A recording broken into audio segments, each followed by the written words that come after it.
Making a quick soy shake for menopausal support. We will be adding some papaya, some almonds, some banana, and also some soy-rich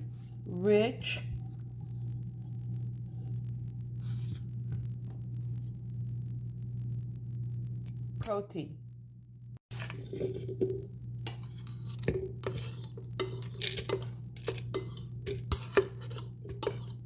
Add all the ingredients to your blender.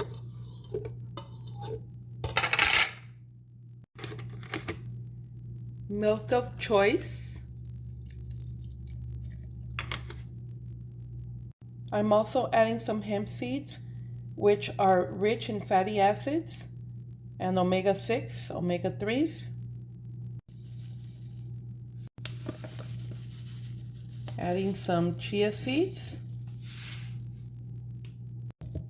some ground cinnamon for extra flavor. Finally, the soy protein powder. Everything is ready to mix.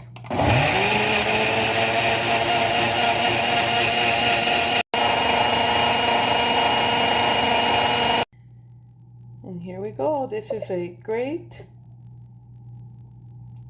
shake for menopausal women. This is a wonderful shake for menopausal support, and the papaya will help you with your digestion. Please like and